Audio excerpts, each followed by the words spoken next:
Welcome to the Evolved Caveman, where men learn to be successful and happy with your host, Dr. John Schinnerer, as he shares the most impactful ideas and practices for you to get the most from your relationships, your work, and from your life. Now here's Dr. John. Hey everybody, this is Dr. John Schinnerer with the latest episode of the Evolved Caveman. And I am really excited this episode to have with me Bill Protzmann. And I am laughing because Bill and I just recorded an absolutely amazing podcast and I didn't hit record on Zoom. So now we're doing it a second time because Bill is so kind. So let me tell you a little bit about Bill. Bill is a man on a mission to raise awareness of the power of music as self-care. In addition to being a successful IT entrepreneur, Bill holds magna cum laude degrees in piano performance and creative writing. He has performed for many years with a focus on bringing music to audiences in non-traditional ways. In 2011, he launched Music Care Inc., a for-profit corporation dedicated to teaching practical ways music can be used for self-care. His work was recognized by the National Council for Behavioral Health with an Award of Excellence in 2014, the behavioral health equivalent of winning an Oscar. His volunteer work has included board positions with Guitars for Vets and the San Diego Veterans Coalition. He's been instrumental in connecting thousands of military service members and veterans with honor tickets to the San Diego Symphony. And he has been featured in media such as Fox News, Your Tango, The Good Men Project, and Psychology Today. Bill, thank you so much for joining me again.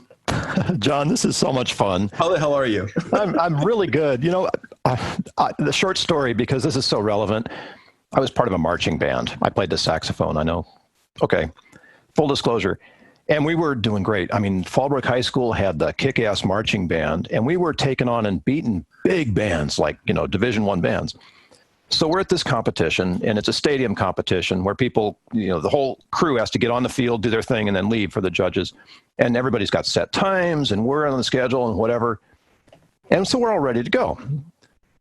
All of a sudden, the director comes running back to wherever we are in the parking lot. He's like, "Get on the field, run!"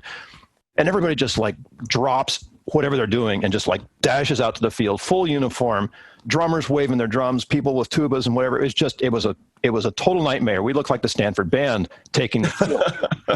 But we did, and then we gave our performance, and we won. We won sweepstakes that night.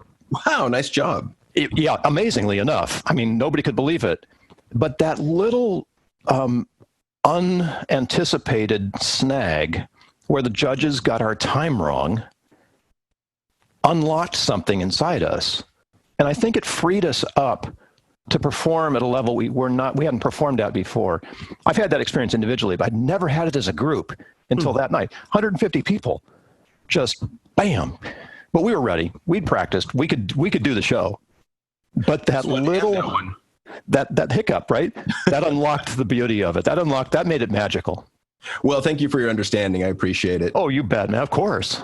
So tell me, once again, go into your story, your origin story of how you came to be here, how you're doing IT and music. Right. So I'm an IT professional, but I'm also a piano player. And I've been running back and forth between those two professions for a long, long time.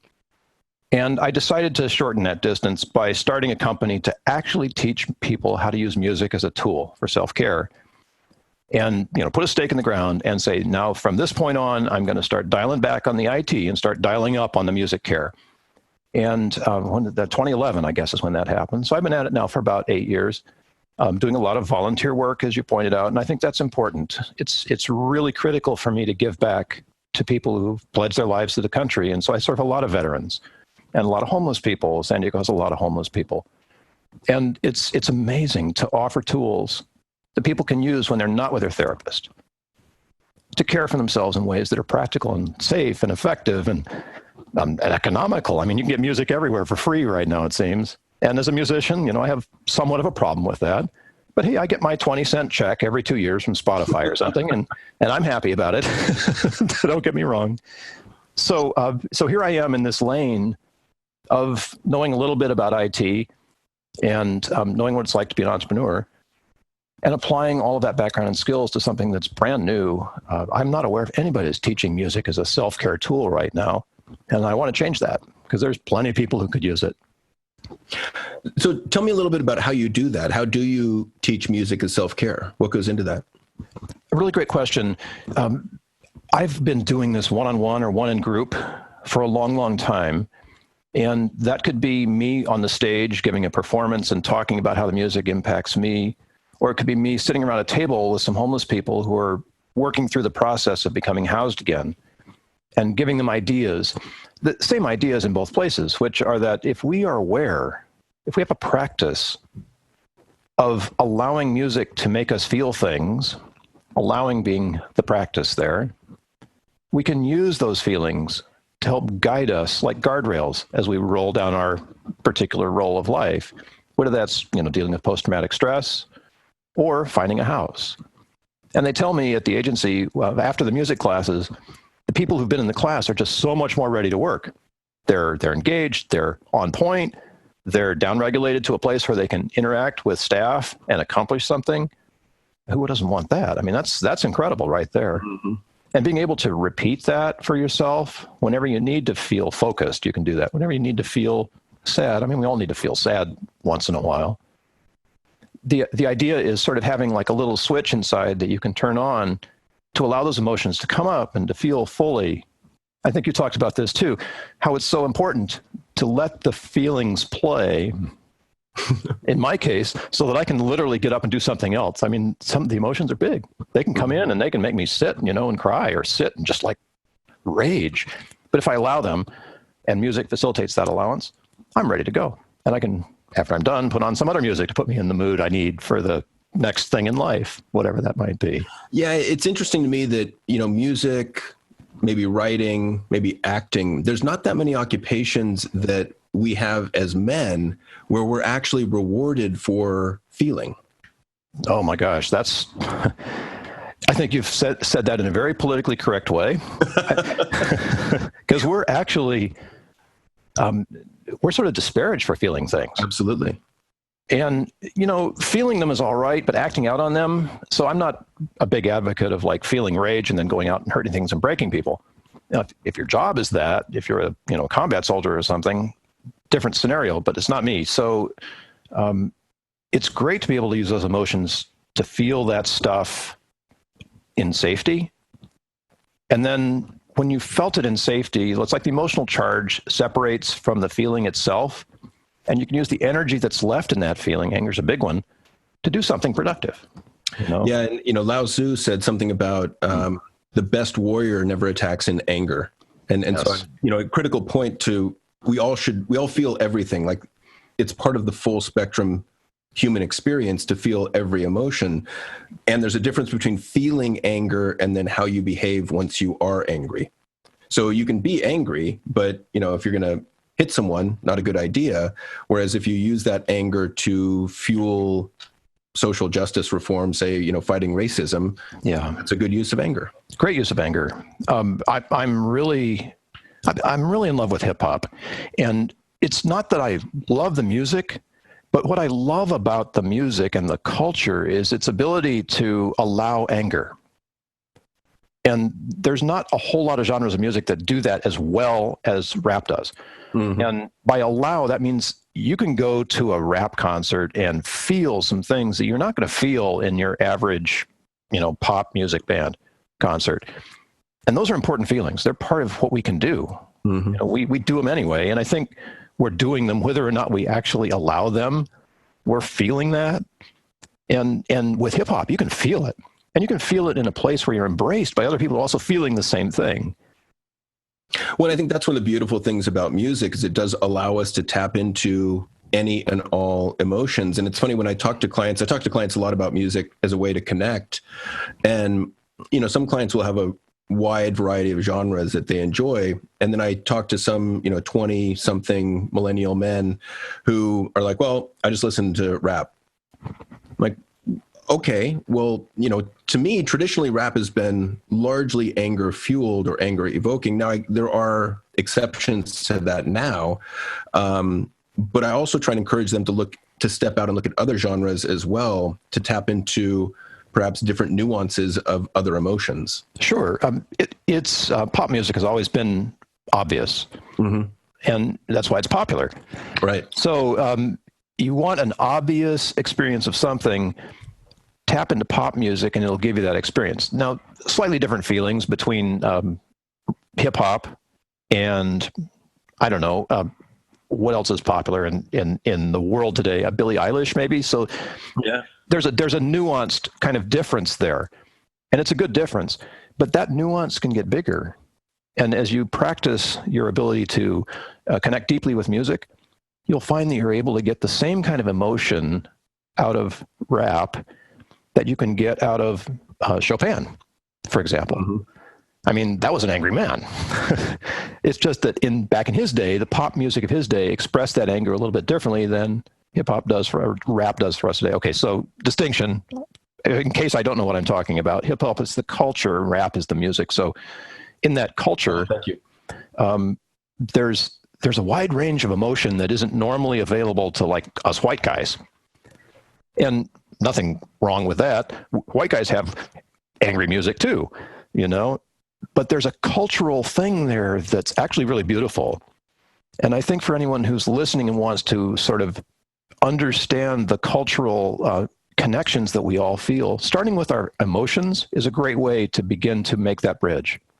You know, I can connect with homeless people on an emotional level and hardly any other way, but we do connect there, and it's beautiful.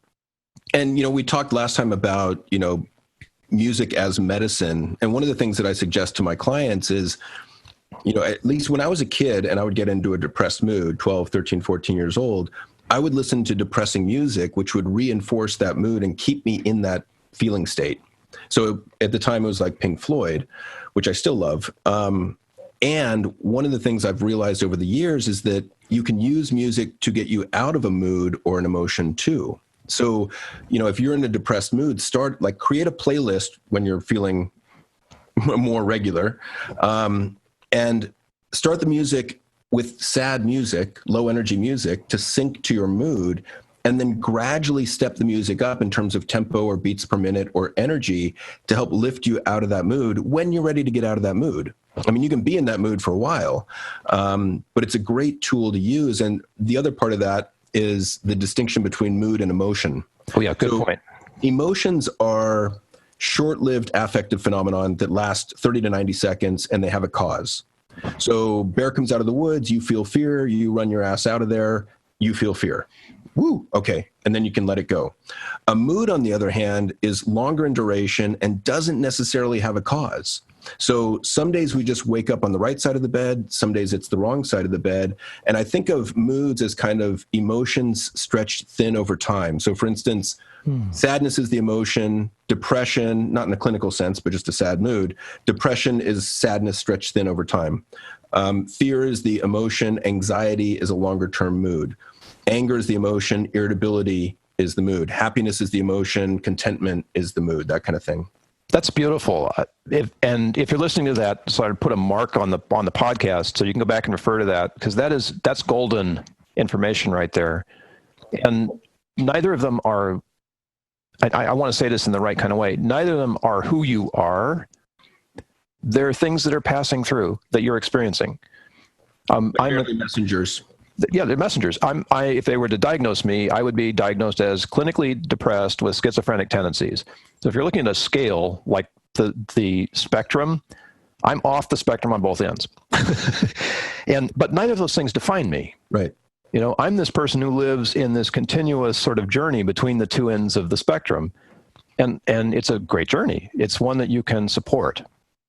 Yeah, and I've got a little bit of depression to me and a little bit of anxiety, and I tend to feel things deeply. And I remember being amazed when I started working with men, like 95% of the men that I talk to are exactly the same way, and that they feel things deeply too. We're just trying desperately to keep the mask on and not show that to anyone. Yeah. But the thing that was big for me about the idea of mood is I could feel a certain way, irritable, grouchy, depressed, and there doesn't have to be a cause for it. Because when I was younger, I used to beat my head against a wall saying, why am I so depressed? And in truth, it's just a mood. It's just a mood. There doesn't have to be a reason. So then you go, oh, okay, so I'm depressed right now. I'll be depressed for a bit and then I'll get out of it. I'll move along. Yeah, it's like flavors in food. Mm-hmm. You know, sweet, salty, sour, whatever. You change the flavor. When And you're ready. the more you can turn towards it and accept it and label it, say, okay, I'm feeling a little bit depressed, the quicker it goes away too. Yeah, and this is what I love about music, because you can safely speed up the metabolism, if you will. It's a terrible word, but like the processing, the digestion of those feelings can be speeded up with music, like you're talking about with your playlist, where you feel that stuff. And then when you're ready, you do a corner to the next mood that you want, right? I have a thing too, maybe you've experienced this, where if I'm in a certain effect, let's say I'm sad, there will be a time where I run out of sad. I'm just done with sad. And I'm not ready for anything else yet, but I come to this neutral place. And there's a word that they use in Tai Chi, I think it might be Wu Ji, but it's that place where you're poised and ready. You're not tense, but at any moment you're ready to go in any other direction with ease and grace. And it's like that for me at the end of a mood. I'll take a mood because it's like that. It takes longer. At the end of a mood, I'm just like, oh, okay. Well, that was that. Now. And I'm ready to choose, what I want to do next, what music I want to put on next, where do I want to take this? And that's an interesting sort of moment for me. I haven't explored that psychologically, but here we are. So well, it's interesting you mentioned that phrase, what music I want to put on next. And for some reason I went to the parallel being, what mood do I want to put on next? Oh, sure. Yeah, you can choose, right? Yeah, to some extent. I mean, I don't think we can control we can't control our emotions or moods completely, but we can influence them. We can influence. Yes, that's true. Because everybody at a concert, even though they all love the music, there's going to be a variety of experience in terms of like the depth of the intensity that you feel in the music, just depending on who knows what you had for dinner, what mood you were in. Yeah, well, I mean, how you were before that you came to the concert. So if you have a loved one that passed before the concert, you're not going to be in that great a mood. Yeah. Whereas if you just found out you got a promotion at work, you're going to be excited. You're going to be all hopped up. And so the other place I wanted to get to segue a little bit was the research on some of the music therapy and the impact of music. And I had mentioned before the work of Oliver Sacks with Alzheimer's patients, and putting on I don't know, In the Mood by Glenn Miller Orchestra from the 40s for someone that's older that could vibe with that back in the day, and it just brings them back to life. Yeah. What other research do you know of? So that's a great movie. It's called Alive Inside. Yeah, that was the documentary, right? Yeah, it's a documentary. I was thinking of the one with Robin Williams where he played. Yeah. I was trying to think of that one. That's called Awakenings. Oh, thank you. Yeah, and both amazing movies. Yeah. And it's absolutely incredible. So the music that we love is our most powerful music. And if you grew up in the swing era and you hear that, that's going to connect with you at such a deep level. And you can watch the people in these movies, the real live ones in the documentary, they go from having zero effect. They're just kind of sitting in a chair. The headphones go on, music starts playing, and they literally come alive. And not only are they singing and jiving and jumping around, but they can have like conversations with real people. This is an Alzheimer's patient, advanced Alzheimer's, that can communicate with knowledge and understanding like a person. It moves your heart. So one of my favorite researchers on this is a guy named Dr. Claudius Conrad. And he's actually started a music institute where he does intense research. But back in the day, he's a piano player like me. And he's a surgical oncologist, unlike me. And he decided that he'd just see how music worked by playing music for people in the ICU. So his patients, his ICU, and he just put on music. I don't know what he used. I think he might have used Mozart, but it doesn't matter. And then he measured the results, because you can do that easily with people who are hooked up to lots of measurement technology. So he found people listening to music, 50% less pain meds. They didn't need half their pain meds. They didn't need pain meds. They had a 20% decrease in a couple of stress hormones, so they were less stressed. But the most important thing was that their pituitary growth hormone went up, so they healed faster. So there you are, Dr. Conrad's ICU.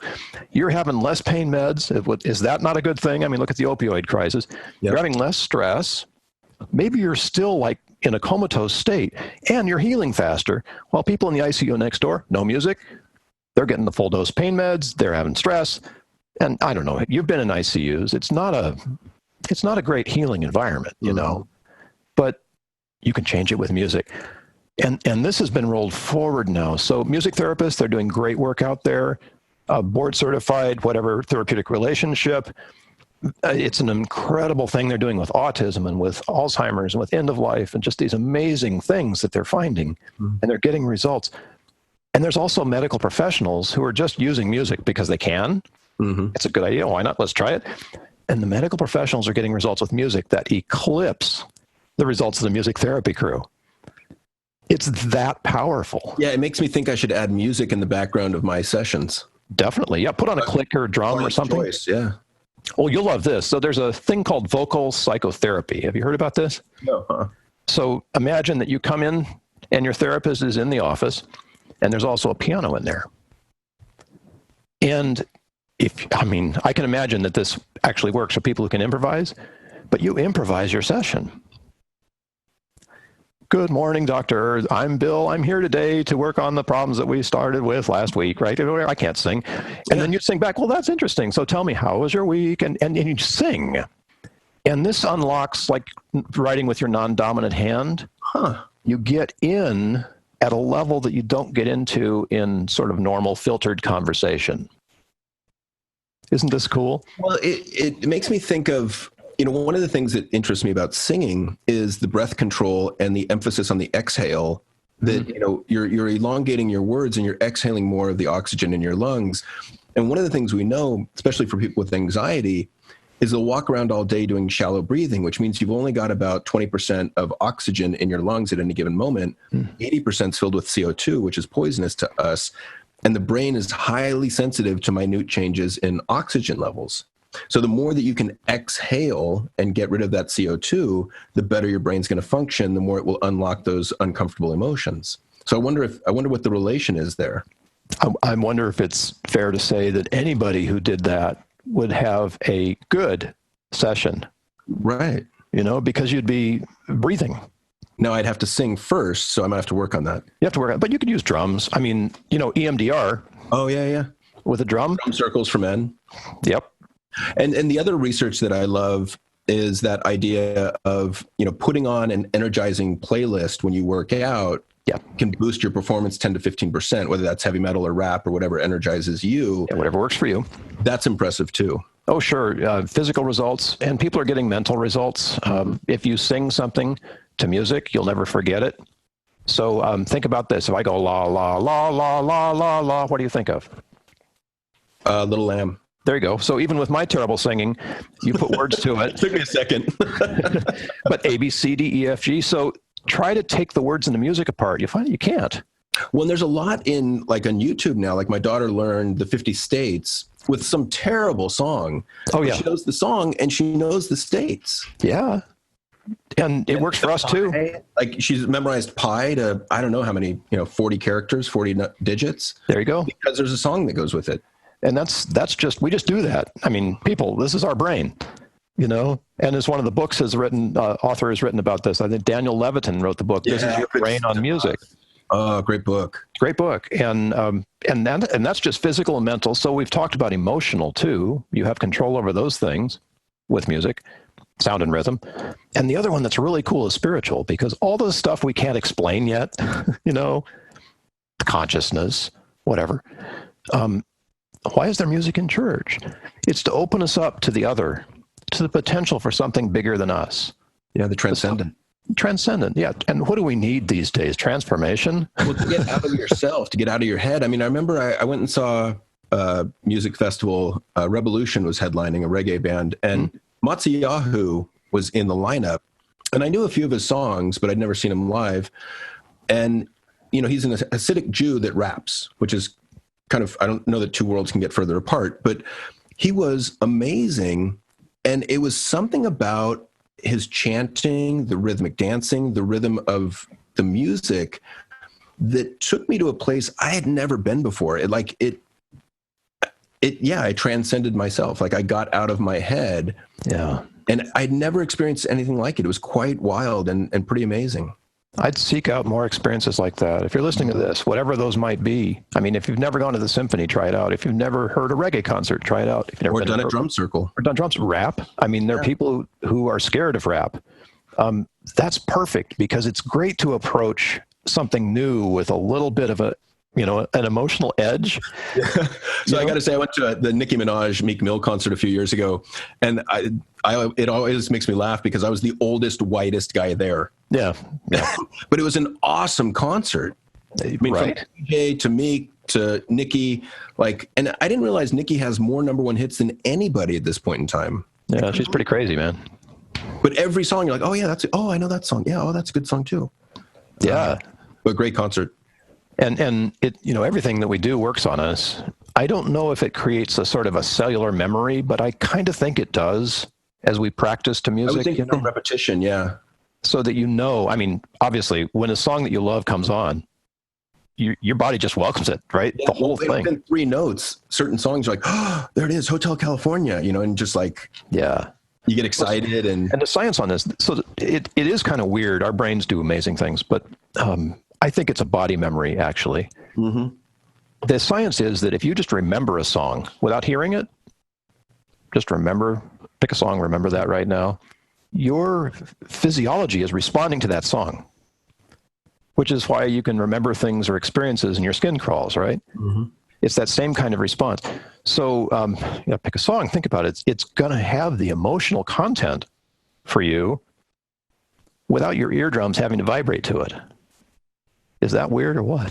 That's crazy. It's wild. And it's incredibly useful because, so you mentioned the playlist. I like to teach 4-song playlists because you can kind of get your head around 4 songs, short ones. And if you have a playlist that's set up for, say, anger, you can process all of the anger that comes your way by simply remembering how that playlist goes. And not only will you get the seed song in the playlist, you'll get the other 3 as well. And that anger will come and go just like, boom, gone. But you got to practice that. You've got to listen to those songs in order a few times to put them in your system and say, okay, this is my anger tool now. Here's the songs. Can you give me an example of an anger playlist like that, 4 songs? Oh, sure. I should pull one up. I could probably do it from memory. But I want to show you one that, or talk about one that I put together with some homeless people. Because we did this as a group. I don't know if my Spotify is going to get going, but I can talk about it in the meantime. Okay. So, and the process is important too. So what you want to do when you're building a what I call a silver bullet playlist is you want to pick up 4 songs that take you up a slope of emotions. Like they heighten the emotion from kind of like not there until its peak, and then they let you down easy. And one of the things that's very difficult in the homeless crowd is loss. Mm. There are always things that are just it's tough being homeless because so much is taken away from you. Yeah. And so as a group, the 6 of us got together and we put together a playlist for loss. And it's kind of funny. We started out with some other goal in mind, but it turned out to be loss in the end. So it starts out, and this is like 6 people actually collaborating to put this together. First song is Rainy Days and Mondays by the Carpenters. I don't know. It was just a thing. And it kind of got people into the mood. Rainy Days and Mondays. You kind of think about that. Yeah, it'd be tough being a homeless person in the rain. A little sad. Yeah. Kind of sad. And then it sort of hypes up a little bit. I'm Never Gonna Say Goodbye. So this is a Wayne Newton song from way back in the day. And then, oh my gosh, the top of the ride was The Show Must Go On by Queen. Now, yeah, I think that was used in Princess Diana. Yeah, it was in the movie. Yeah. So it was in everybody's space, and they just were like, oh, yeah. And I can feel my skin crawling as I'm going through this with you now. I can remember the songs.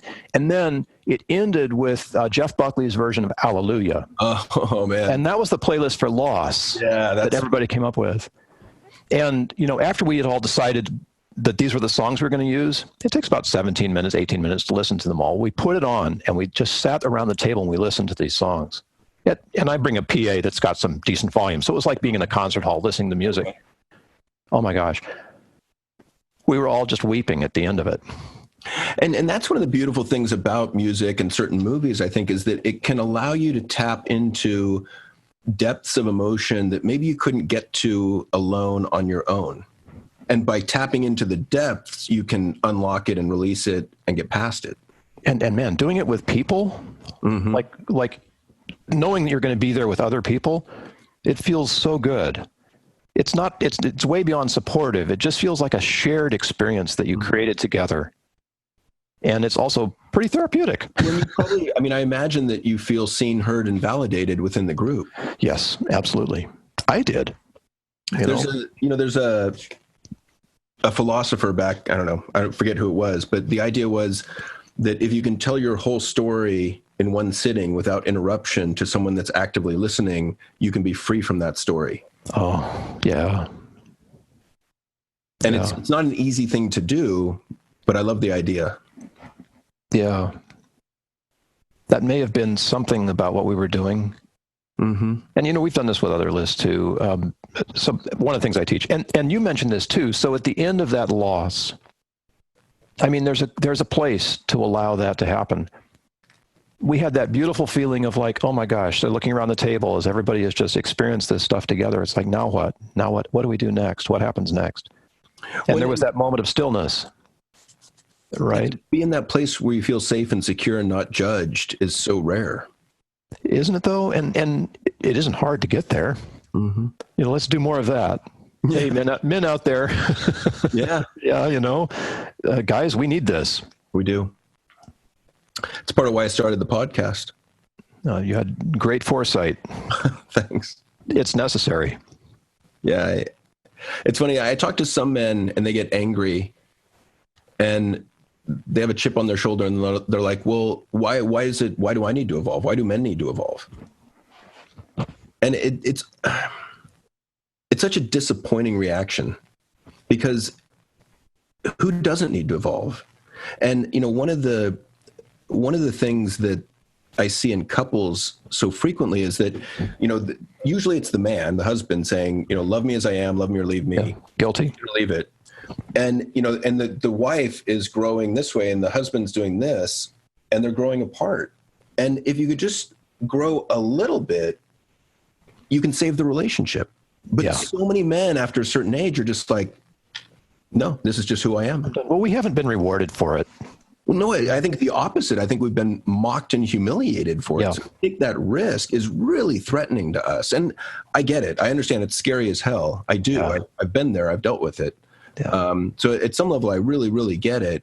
And at the same time, I would argue that men need to evolve, that we need to keep learning, that we need to keep growing, because I would say it's one of the primary needs in life. Yep. Primary directive. Uh-huh. Never stagnate. Anything that stagnates dies. I look at the Dalai Lama. Yeah. There's a guy who's been through some stuff, and he's still growing and still evolving and still committed to whatever comes next. And that's pretty rare, but yeah, I love his edict that, because he's big into science. So he said, if science refutes any of our Buddhist beliefs, I'll change Buddhism. Mm-hmm. And the amazing thing is science hasn't refuted anything that's come out of Buddhism yet that we've checked out in labs. Exactly. Mindfulness, loving kindness, self-compassion, it goes on and on. But so far they're batting 1,000. Yeah. All right. So Bill, I got to change subjects here because we got a second half to this that we have to get. Yeah, you brought some music. Yes. So I have 4 songs here, 4 clips that are royalty-free music. So you won't recognize the songs, but they're all meant to evoke emotion. So we're going to play the songs and then talk about how they make us feel. Because we've done this once before, can you switch number 2 and number 3? Let me see. So we put number 2 got it right before the end? It's done. Perfect. All right, let's try it again. Yeah, that was a good one. All right, so this one's called As It Sleeps. I'll play about 20 to 30 seconds of each one, and then we'll stop after each one.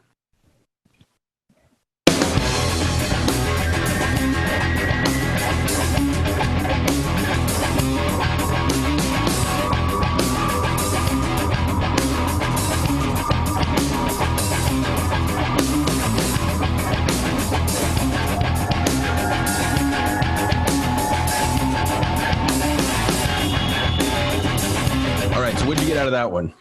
Oh man, this is just like, get out there. I want to jump into the ring and start punching something, right? It's got that kind of a feel to it. I feel joy about that. Like I'm excited and I want to be in there, but there's that little edge that's slightly violent, right? It's like you want to do, I don't know, bungee jumping, whatever. It's not quite that dramatic, but that's the impetus. It's like pushing you toward hitting the wall in a new way that you've never hit before. And I could listen to that before bungee jumping. Yeah. Or during. I mean, I think you could use that to get you through fear sometimes. I mean, I agree. I think there's anger. I think there's joy. I think there's energy, pride, confidence. But it's all energizing. Everything involved in there is energizing. Yeah, it's like an adrenaline pump. Uh-huh. And I think that's why that kind of music's great for going to the gym and lifting weights. Yeah, I mean, I wouldn't go to sleep to it, but I know people who could. Uh-huh. You know, there's an aspect of that, and no judgment here. It's not wrong or right. It's just different for me. It's just different. So yeah, definitely. That's like I hate to use judgmental terms on this, but that feels forward focused and positive and moving me in a way that's like I want to go. I want to be there. You know, I'm willing to fight to be there. Yeah, it does have a mosh pit feel. Like you want to contact bodies. You know, you want to sweat. You want to bump visceral. Yeah.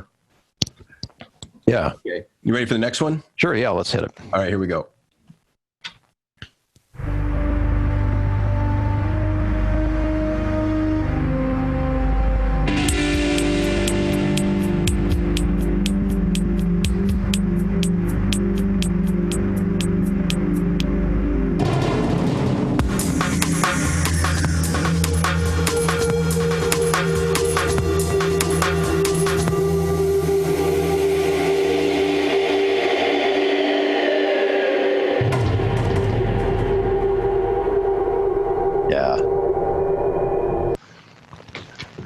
What about that one? That really took me more toward fear.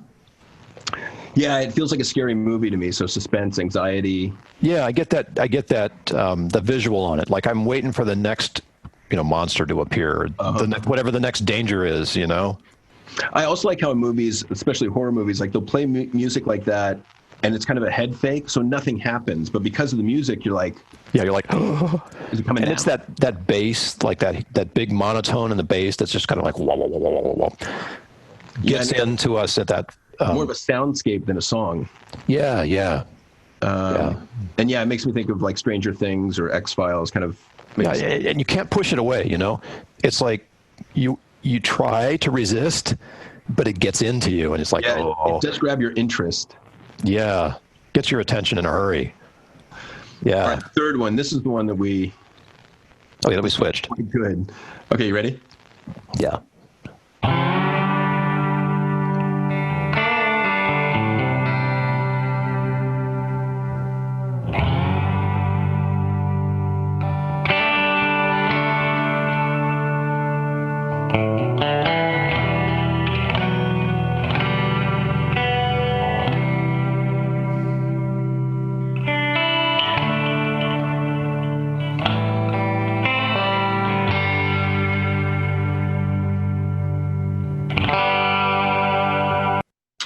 Wow. So we were just talking Jeff Buckley, and all I can think of is that, that huge melodic guitar that just sails.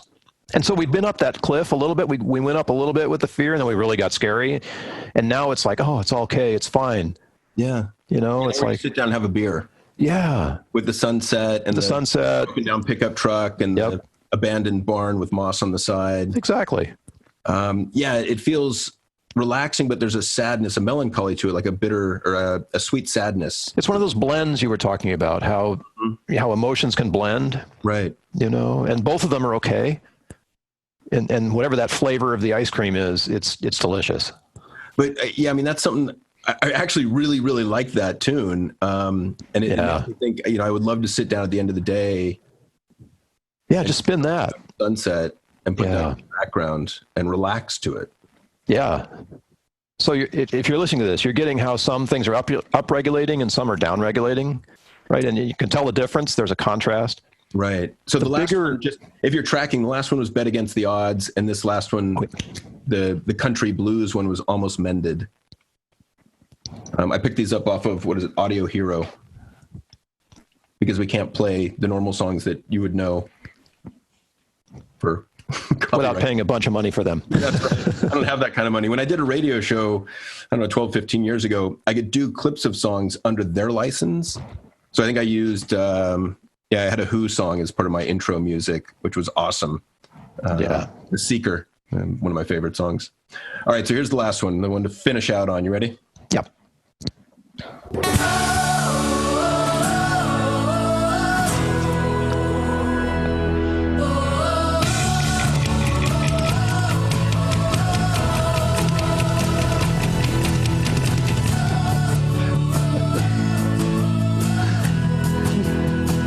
this is this is like Tony Robbins bump music or something. Exactly. Right? But it's that for a reason. Yeah. What's the reason? Well, it's like you feel something coming up inside you. It's like it pulls from your core and gets it up into your head. And it's like an inhalation, maybe. Very motivational. And it feels both peaceful, like it's going to be okay, or it is okay, and exciting. Like, this is an exciting, peaceful place to be. Yeah, uplifting, energizing. I mean, it makes me like, there's a feeling physiologically of I want to pull my shoulders back slightly. Yeah, it's like the chin comes up a little bit, like there's some pride to it, like and optimism. I think that kind of music gets a bad rap because it is there's a cheesy element to it, and it is a little poppy. Yeah, that for a reason, and the reason is because it makes us feel these things, I would argue. Oh yeah. You've used it perfectly in this sequence of songs, because it's exactly where you want to be at the end, right? You want to process the stuff that's not so fun, and then at the end you just want to go, yeah, exhalation. This is me. Yeah. And it's funny, you were talking about pop songs, and I remember seeing this research a while back. I think it was from Thomas Schiff at UC Santa Barbara, but he put all this energy and research and time into looking at the top pop songs over the last 40 years. And what he found was 80% of them were songs about unrequited love. Yeah. I use that in a speech. It never came true, right? And yeah. And it's like, we think of pop songs as these kind of sappy, cheesy, happy, uplifting tunes, but not always. And we need them. Yeah. I mean, unrequited love it sucks because it's unrequited, but you can hear it in music and it doesn't feel quite so bad. And then it feels less bad. And knows you, like someone like, oh, wow, like they felt what I felt. They know the pain that I'm going through. Yeah. And to hear that, like in a, I can't imagine what it's been like to be the Beatles, but to hear that coming from 50,000 people in a stadium, 100,000 people in a stadium, that's got to be. So I went and saw Billie Eilish recently with my daughter. My daughter's 13, and I thought, I'll be the cool dad. I'll take my daughter to see Billie. And I knew, I don't know, half her songs, and I liked them, but I wasn't a huge fan. And we went, and it was at the Bill Graham in San Francisco. There was a line like for blocks to get in. And the Bill Graham was as packed as I've ever seen it. The floor was jammed. Every seat up to the rafters was filled. And when she came on, I could barely hear her sing because the crowd was so loud. And it gave me that feeling. I thought, like, this is kind of what the Beatles were like. Yeah. It was awesome. I was blown away. Yeah. It was a great concert. She, like the hip hop culture, she's giving voice to millions of teenage kids. Yeah. Well, I would say mostly depression and anxiety. Exactly. And do we need to be able, think of all of my kids have known people who've killed themselves in school, in high school and younger, some middle school. Do we need that right now? We need to give a voice to that where kids can come and feel that and it's okay. Yeah. Oh, yes. Thank you, Billie Eilish. Yeah. And just feel heard, just feel seen. Yeah. And connect with others. Mm-hmm. Yeah. Oh. Yeah, well, Bill, I got to say, thank you for doing a second interview with me. Amazing. I really enjoy these conversations. These were fantastic. And so let me ask you this just in closing. Is there anything that I didn't ask you that I should have, or anything you would like to speak to? Oh, probably not. This podcast thing, it's like putting an oral history of where we are today down for the generations in the future. And if anybody calls and says, hey, John, I wish you'd ask Bill about something, we'll do another podcast. Excellent. We could do 4 more songs. That was a blast. Sure, why not? And I'm proud of us that we got the technology working.